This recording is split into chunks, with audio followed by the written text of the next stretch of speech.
Hello student, आज हम लोग विलियन पार्ट में राउल्ट लॉ पढ़ेंगे। हमारे पास एक कंटेनर है जिसमें बिले है, दूसरे कंटेनर में विलायक है। दोनों को मिलाकर एक बड़े कंटेनर में डाला गया है जो सॉल्यूशन बना हुआ है। हमारे पास जो कंटेनर में बिले ए है यह भी एक वाष्पशील है। मेरे पास जो दूसरा कंटेनर बी है जिसमें विलायक है वो भी एक वाष्पशील है। अर्थात राउल्ट लॉ में हम यहाँ पर बिले और विलायक दोनों वाष्पशील के बारे में अध्ययन करेंगे। राउल्ट ने बताया था कि किसी भी विलयन में प्रत्येक घटक का जो आंशिक दाब होता है, पार्शियल प्रेशर होता है, उसके मोल प्रभाज के समानुपाती होता है। अर्थात इस विलयन में दो घटक है, बिले और विलायक।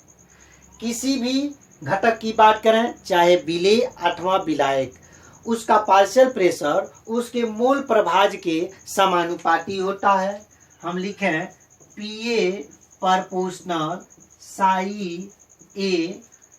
इस विलयन का यानी इस विले का कुछ दाब होगा जिसे पार्शियल प्रेशर कहेंगे, ए है तो पीए, दूसरे में हम लिख सकते हैं पीबी। इसका कुछ, चूंकि वाष्पशील पदार्थ है, इसका कुछ वेपर प्रेशर बनेगा, शुद्ध है तो पी नॉट ए। इसका जो बनेगा इसका भी कुछ वाष्प दाब बनेगा, इसको पी नॉट बी से प्रदर्शित करेंगे।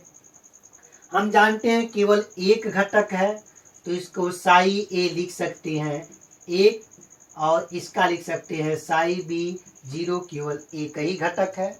यहाँ पे जो होगा हम लिख सकते हैं साई ए बराबर जीरो और साई बी बराबर एक, क्योंकि एक एक घटक की बात करते हैं हम। Partial pressure P A proportional psi A, जहां साई ए उस ए का मोल प्रभाज है, पी ए अर्थात ए का आंशिक दाब है। आगे लिखेंगे पी ए बराबर, प्रोपोर्शनल हटाएंगे तो कोई कांस्टेंट लगाते हैं, हम यहाँ पे के लगाते हैं, गुणे साई ए।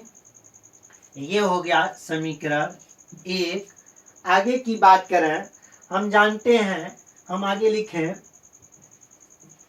केवल एक घटक लेने पर, हम इस समीकरण में केवल एक घटक ले रहे हैं, वो हम बिले यहाँ ले रहे हैं। हम आगे चूंकि एक घटक है तो हम लिख सकते हैं साई ए इसका एक होगा। अब साई ए इस समीकरण एक में रखने पर हम पाएंगे पी ए बराबर के गुणे साई ए का मान एक है तो हम यहाँ पर एक रखेंगे। आगे पढ़ेंगे पी ए बराबर के, अर्थात उसका आंशिक दाब उस नियतांक के बराबर होगा। आगे देखते हैं इस बिले का जो आंशिक दाब होगा उसके वाष्प दाब दोनों बराबर होंगे, तो आगे हम लिख सकते हैं पी नॉट ए बराबर के। ये हो गया समीकरण दो।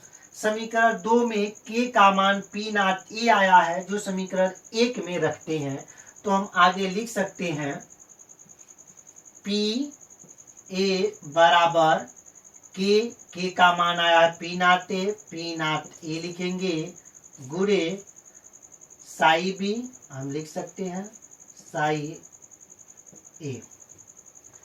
विलायक की बात करें, इसके लिए अब हो जाएगा पी बी बराबर पी नॉट बी गुणे साई बी। हम इसको लगाने से पहले कक्षा 11 में हमने पढ़ा था डाल्टन नियम। डाल्टन ने बताया था कि किसी कंटेनर में दो या दो से अधिक अमिश्ररी गैस, अर्थात दो आपस में रिएक्शन नहीं करते हैं। हम यहाँ पे दो घटक लेते हैं, एक गैस ए है, दूसरा बी है।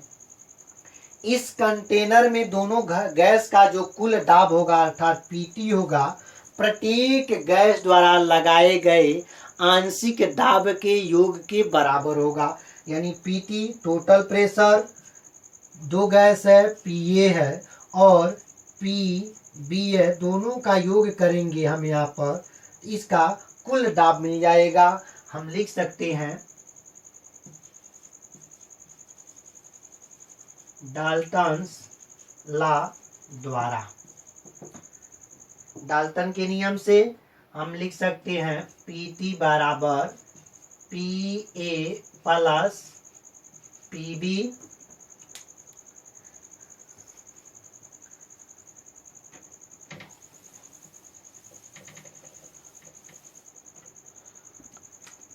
अब इसको समीकरण 3 मानेंगे। हम PT टोटल प्रेशर, PA का मान आया है P0 A गुणे साई A प्लस PB का मान आया है P0 B गुणे साई B।